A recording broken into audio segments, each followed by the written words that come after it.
की 155 विधानसभा से समाजवादी पार्टी के प्रत्याशी आसिफ खां बब्बू हमारे साथ हैं।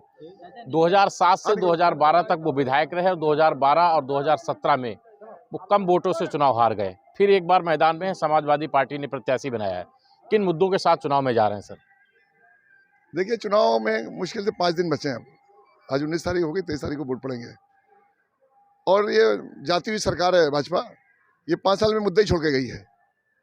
ना इसने किसी किसान के लिए कोई काम किया, ना नौजवान के लिए काम किया, ना नौजवान सब बेरोजगार है। हर आदमी परेशान है। त्राही त्राही मची हुई महंगाई से सर समाज की कमर टूटी हुई है। तो मुद्दे ही मुद्दे हैं। अगर बोलो आप बहुत, अभी अखिलेश जी आ रहे हैं, नहीं तो फिर हम लोग एक घंटा आपको बताते हैं कितने मुद्दे हैं। सब मुद्दे ही मुद्दे हैं, कहीं भी आप चले जाओ। और सबने मान लिया है, सबने मन बना लिया कि उनको करना क्या है। 23 तारीख को वोट पड़ेंगे। अभी 2 फेज के पड़ चुके हैं, कल एक फेज और पड़ रहा है, चौथा मेरा होगा। 5वें फेज तक समाजवादी पार्टी सरकार बना लेगी। 2 फेज हमारे बोनस में हमको मिलेंगे। ये माहौल है इस प्रदेश का। 2017 में आप सिर्फ 4,000-5,000 वोटों से हार गए, चुनाव 2,500 वोटों से हार गए। तो क्या लगता है कि जब आप चुनाव हारे थे तो क्या लगा, क्या जनता से उम्मीदें थी, उन उम्मीदों पर आप खरे नहीं उतर पाए? किस तरह से भाजपा के जो यहाँ 5 साल विधायक रहा है, क्या कुछ उसने किया यहाँ? देखिए, 2017, 2014 हो, 2017, 2019 ये बहुत तगड़ी भाजपा की लहर थी। और हमको इस बात का गर्व है कि उस लहर में भी जब एक हिंदू वोट 10 वोट के बराबर था और मुझको 98,000 वोट मिले थे। प्रदेश में हमारी पार्टी में जीतने और हारने वालों में सबसे ज़्यादा मुझे वोट मिले थे।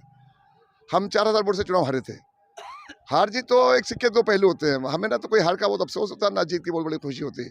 क्योंकि हम लोग सेवा भाव से राजनीति करते हैं। हम राजनीति इसलिए नहीं करते हैं, एमएलए इसलिए नहीं बनना चाहते कि लोग हमको सलाम और नमस्ते करें। हम राजनीति इसलिए करना चाहते हैं, एमएलए इसलिए बनना चाहते हैं कि पॉलिटिकल पावर ही सब कुछ होती है। गरीबों को आपको इज्जत देना, गरीबों का काम करना, तो पॉलिटिकल पावर आपके पास है तो फटाफट काम हो जाएगा। पैसे से इतनी मदद नहीं हो सकती लोगों की। तो एक पूरे 5 साल के अंदर जो भाजपा ने, जब 17 में चुनाव बहुत ज़बरदस्त चुनाव हुआ, नेक टू नेक फाइट हुई, आखिर में लोग बह गए उसमें। तो उसके बाद फिर भी बहुत रोका। 98,000 वोट में 70,000 हिंदू समाज का वोट ले जाना उस टाइम बहुत बड़ी बात थी। क्योंकि अगर किसी के कंधे पे हाथ रखते ना थे उस टाइम 17 में, तो दूसरे कंधे से करंट भाजपा निकलता था। आज फिर उल्टा हो गया उसका। आज जो माहौल है, किसी गांव में चले जाइए, किसी से बात कर लीजिए, सर समाज के लोगों से बात कर लीजिए, परेशान है लोग, पीड़ित हैं, महंगाई से पीड़ित हैं। डीजल लेने जाते तो महंगा, पेट्रोल लेने जाते तो महंगा, गैस सिलेंडर भरवा नहीं पा रहे, 400 से 1,000 में पहुंच गया। बच्चों की एजुकेशन हो नहीं पा रही, बच्चों के स्वास्थ्य की कोई व्यवस्था नहीं हो पा रही। बच्चे बीमार हैं, उनका गरीब इलाज नहीं करा पा रहा है। वो दोपहर को खाता है तो शाम के लिए सोचता है, शाम को खा लेता है तो दूसरे लिए सोचता है।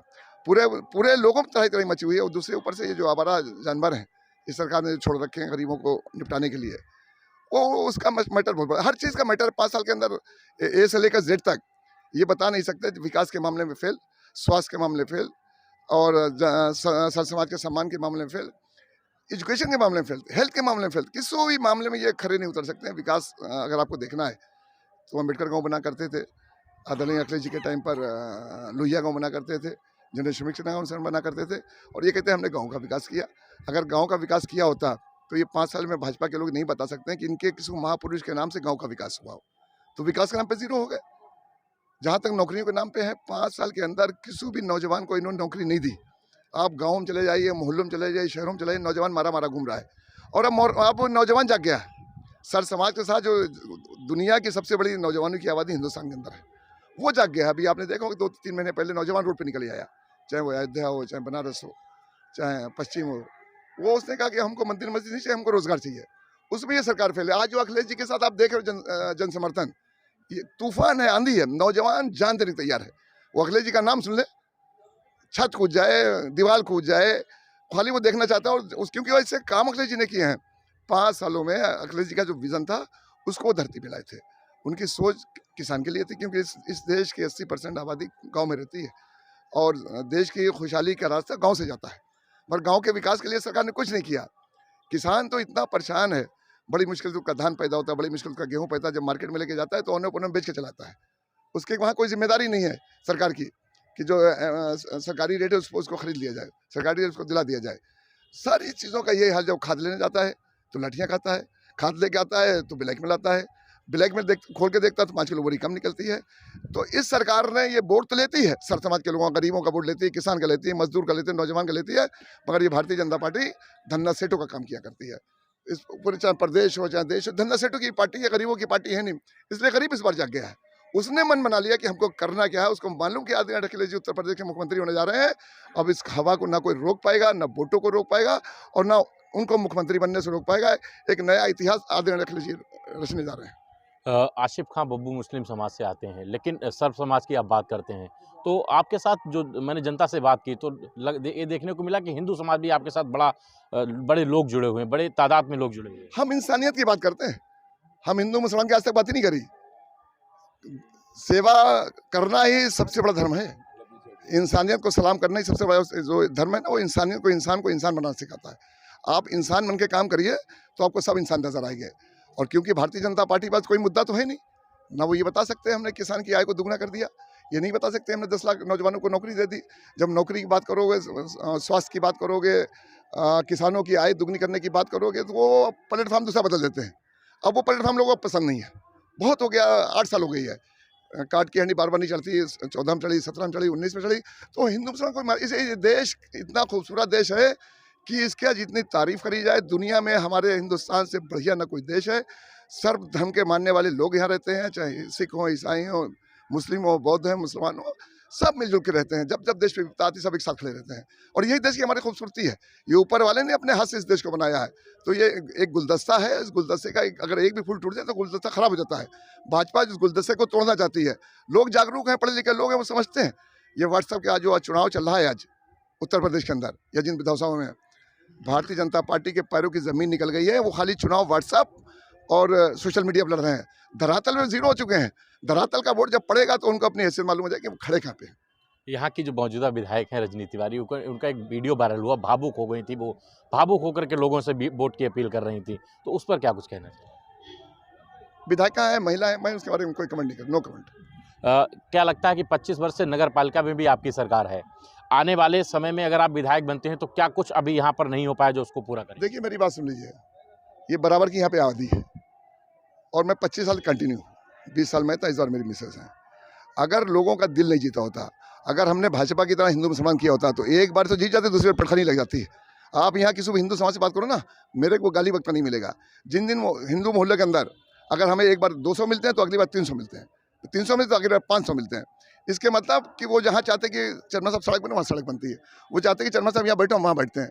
उनके यहाँ शादी मौत, उनके सारे फंक्शन सारे पूरा हम लोग करते हैं। और ये हमारी तहजीब है, हमारे इस मुल्क की यही तहजीब है, हमारे इस कस्बे की यही तहजीब है। हमको एक विरासत नहीं, भाईचारा मिला है और उस भाईचारे के लिए हमको कितनी बड़ी कुर्बानी देना पड़े उसके लिए हम तैयार हैं। मगर इस भाईचारे को हम तोड़ने किसी को नहीं देंगे। ये भाईचारा जो हमारी, यही हमारी शान है और यही हमारी शाबात की पहचान है। आज अखिलेश जी आ रहे हैं, क्या जीत का मंत्र देंगे? ये चुनाव जो है ना आदरणीय अखिलेश जी के नेतृत्व में लड़ा जा रहा है। और ये 6 महीने पहले ही हमने अपने लोगों को लखनऊ में बता दिया था। जो हम लोग बताते थे लोग हंसा करते थे, यार इससे कर। हमने कहा आप मालूम कर लेना, जमीन की हकीकत को अखिलेश जी परख चुके हैं। और नेताजी के पास तो एक ही धोबी पाटा था। जब नेताजी को कुछ नहीं, एक धोबी पाटा मार दे सब पार्टियां चित्त हो जाती थी। अखिलेश जी 24 घंटे में धोबी पाटा मार देते। भाजपा हमेशा चित्ती रहती है, भाजपा उठ नहीं पा रही है। भाजपा परेशान है कि ये हो क्या रहा है। भाजपा को नींद नहीं आ रही, बड़े बड़े नेताओं पसीने उनके छूट रहे हैं, ये हो क्या गया है उनको पता नहीं। ये नेताओं के साथ साथ ये जनता चुनाव लड़ रही है। जनता ने मन बना लिया कि हमको करना क्या है, उनको सबको मालूम है। और जनता ये कह रही है कि यार साइकिल पकड़ दो, चाहे हैंडल पकड़ दो, चाहे पेडल में बिंदु जाओ, चाहे करियल पकड़ दो, चाहे गद्दी पकड़ दो, सबने पकड़ ली, सर समाज ने पकड़ ली है। और साइकिल बहुत तेज भाग रही है। 23 को यहाँ मालूम हो जाएगा, 20 को कल चुनाव हो रहा है। 5वां फेज जब पूरा हो जाएगा तब तक हम लोग सरकार बना लेंगे। 2 फेजों के अंदर हम लोग ये बोनस होगा, 270-75 सीटें हम लोग जीतने जा रहे हैं। आसिफ खां बब्बू बड़े नेता हैं, एक बड़ा सवाल ले लेते हैं। बात करहेल की है, जब अखिलेश जी साथ में थे, मुलायम सिंह साथ में थे और शिवपाल जी भी साथ में थे, लेकिन शिवपाल जी साइड में बैठे रहे, अखिलेश जी कुर्सी पे बैठे रहे, मुलायम जी कुर्सी पे बैठे रहे। बीजेपी वालों ने कहा है कि उनको सम्मान नहीं मिला। बीजेपी ने अपना तो कुछ किया नहीं। बीजेपी कभी वरुण गांधी की नहीं बात करती है, बीजेपी कभी मेनका गांधी की नहीं बात करती है। बीजेपी बड़ा पेट में दर्द होता है, उनके परिवार का मामला है, सब सम्मानित लोग हैं, अपने मिलजुल के रहते हैं, मिलजुल के अपना बात करते हैं। और देखा ना बीजेपी ने पूरी ताकत लगा दी। गवर्नर का उनको ऑफर दिया कि शिवपाल सिंह आपको हम गवर्नर बनाते हैं। आप अब जो जितना बड़े स्टेट का चाहिए गवर्नर बन लीजिए, बेटे को आपको गवर्नर बनाना। शिवपाल सिंह ने उस सारी बीजेपी की बातों को लातों पे मारकर अपने परिवार को नहीं टूटने दिया। अपर्णा यादव भी अब पहुंच गई है बीजेपी में, वो लगातार अखिलेश यादव के विरोध में वहां पर प्रचार कर रही हैं। मैं अपर्णा यादव को नहीं जानता हूँ, कौन अपर्णा यादव। हम खाली मुलायम सिंह को जानते हैं, मैं अखिलेश यादव को जानते हैं, मैं शिवपाल सिंह यादव को जानता हूँ। कितनी बड़ी जीत दर्ज करेंगे आसिफ खां? एक इतिहास बनेगा। जब भाजपा की लहर चल रही थी, मैंने आपको बताया ना कि 1:10 वोट के बराबर था। जब हमने 98,000 वोट पाए थे, आज वो 98,000 मेरे साथ खड़े हुए हैं, उसमें कोई हटा नहीं है। अगर 10-5 हज़ार हटे हैं तो कम से कम उसे 50,000 वोट बढ़ा भी है। ये लाखों में जीत होने जा रही है। अब इस जीत को कोई जो दिन बढ़ा रहा है वो हम ये हो रहे हैं और दूसरे ये हो रहे हैं, तो कोई रोक नहीं पाएगा। मुख्यमंत्री बनेंगे अखिलेश यादव? अरे 1,01,000% अभी आप लिख लीजिए इस टाइम के ऊपर। और अखिलेश यादव अगर मुख्यमंत्री ना बने तो जो चाहिए वो सब हमको दे दीजिएगा। कोई आपको कोई रोक ही नहीं पा रहा अखिलेश यादव जी को। ये चुनाव अब दूसरी तरफ चला गया है। जो भाजपा कहा करती थी, भाजपा अपने प्लेटफॉर्म अपने पिच पे खेल रही है, हम लोग अपने पिच पे खेल रहे हैं। अखिलेश जी जिस पिच पे खेल रहे हैं वो गरीबों की पिच पे खेल रहे हैं। वो अखिलेश जी कहते हैं कि हम अगर मेरी सरकार बनेगी तो सबसे पहले 11 लाख नौजवानों को नौकरी देने का काम समाजवादी पार्टी करने जा रही है। अखिलेश जी ने कहा है कि जिस दिन मेरी सरकार बन जाएगी 300 यूनिट बिजली फ्री देने का काम करेंगे। वो इनकी तरह नहीं करेंगे, वो इनकी तरह नहीं करेंगे। एक बार गैस का सिलेंडर एक बार दे दिया, वो आज तक शोभा बना खड़ा, वो भरा नहीं गया है। अखिलेश जी ने कहा है कि 300 यूनिट बिजली फ्री मतलब 21-2200 रुपए होती है। आदमी का खर्चा 700-800 रुपए का होता है उनका। जब 10 मार्च के बाद बिजली आपको फ्री मिलने लगे तो कूलर भी बढ़ा दीजिएगा, पंखे भी बढ़ा दीजिएगा, बल्ब भी बढ़ा दीजिएगा और साथ में 300 रुपए के हीटर ले लीजिएगा। उस हीटर को जब लगाएंगे पहले उसके अंदर तो अपने बच्चों का उस पर खाना भी बना लीजिएगा, बच्चों की चाय बना लीजिएगा, बच्चों को स्कूल भी आने। आप सोच सीखिए अखिलेश जी का जो एजेंडा है कितना ज़बरदस्त उन्होंने अपना मैनिफेस्टो जारी किया। अखिलेश जी ने कहा कि जो बच्चियाँ पैदा होती हैं वो 12वें तक, जब 12वां पास करेंगी 15 दिन के अंदर उनके खाते में 36,000 रुपये देने का काम करेंगे। अखिलेश जी ने कहा है जो कक्षा 1 से लेकर 16वें तक जो बच्चियाँ पढ़ेंगी उनकी शिक्षा मुफ्त, उनकी वर्दी मुफ्त, ड्रेस मुफ्त, उनका आने जाने का खर्चा मुफ्त, उनकी स्कूल की फीस माफ।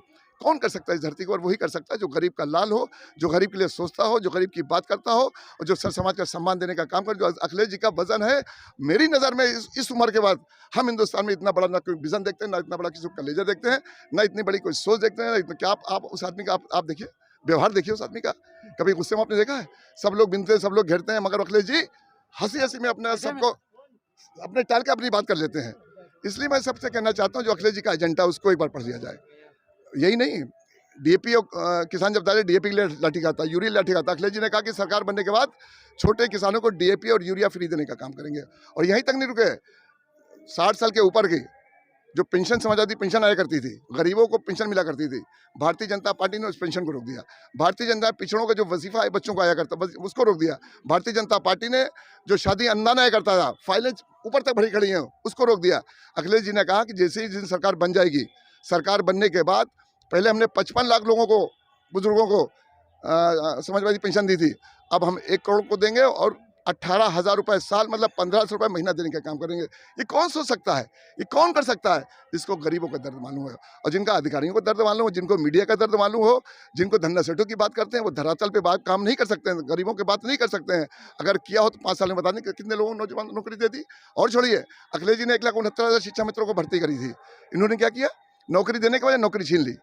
इस देश में, इस प्रदेश के अंदर नौकरी देना तो बड़ी मुश्किल, नौकरी छीनने वाले को अभी पाप पड़ेगा। ये ऊपर वाला सब देख रहा है और ये लड़ाई जनता लड़ रही है, ऊपर वाला भी साथ दे रहा है जनता का कि जनता हम जिंदा रखेंगे।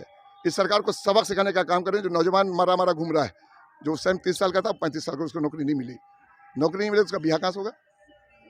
अब अखिलेश जी ने कहा कि 11 लाख को नौकरी देंगे और 1 करोड़ नौकरियां हम सृजित करेंगे 2022 के अंदर नौजवानों के लिए, सर समाज के बच्चों के लिए, जो पढ़ लिख के घर में बैठे हो, जो इस सरकार में आस टूट गए हैं, उम्मीद टूट गए कि हमको यार नौकरी मिल सकते है।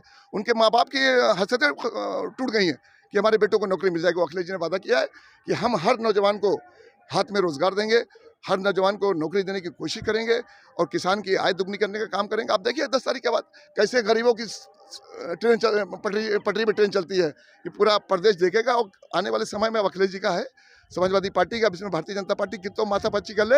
अब इनकी गिनती उल्टी शुरू हो गई है। अभी बंगाल से हुई थी, बिहार में बेईमानी से बैठ गए थे, बंगाल में हुई, अब उत्तर प्रदेश में इनको अपनी ज़मीन कांपती नजर आ रही है। इसलिए बड़े बड़े नेताओं के इनके पसीने आ रहे हैं और 10 तारीख को सब क्लियर हो जाएगा कि उत्तर प्रदेश में कौन राज करेगा और आने वाला समय किसका है। ठीक है, आखिरी सवाल होगा क्योंकि समय आपके पास कम है, अखिलेश जी की रैली है। सवाल ये है कि बाबा जी का बुलडोजर बहुत चल रहा है, जब भी भाषण देते बुलडोजर की बात आती है सामने। वो उनकी अपनी मानसिकता है और मानसिकता को इलाज नहीं होता। अगर वो बिल्डोजर बेरोजगारी पे चलाते, वो बिल्डोजर किसानों की परेशानी पे चलाते, वो बिल्डोजर महंगाई पे चलाते, तो सर समाज भी भारतीय जनता पार्टी जिंदाबाद करता, हम लोग भारतीय जनता पार्टी जिंदाबाद करते। तो सोच ही नहीं उनकी है। अब बुलडोजर उनका अपना है, अपना जहाँ उनका है चलाएं, उनका टाइम था चला लिया। अब आने वाला कल देखें क्या होता है। पूर्व विधायक बाबू खां भी साथ हैं सर। समाजवादी पार्टी का बच्चा अखिलेश जी को मुख्यमंत्री बनाना चाह रहा है और वो लगा पड़ा हुआ, रात दिन चरपैया नहीं सो रहा है। मेहनत हर आदमी कर रहा है, चाहे बाबू वहाँ हो चाहे हम हो या कोई भी हो। एक समाजवादी क्या करता है, एक छोटा किसान, मजदूर, नौजवान वो धक्का लाइन लगाने का इंतजार कर रहे किस दिन लाइन लगेगी और साइकिल का बटन दबा के अखिलेश जी को मुख्यमंत्री बनाए। ठीक है, ये हमारे साथ थे आसिफ खां बब्बू, जो कि इन्होंने अपनी बात संसदीय मंथन के माध्यम से रखी और उन्होंने कहा आने वाले समय में अखिलेश यादव मुख्यमंत्री बने और बड़ी जीत शाहाबाद 155 विधानसभा से दर्ज करने वाले हैं।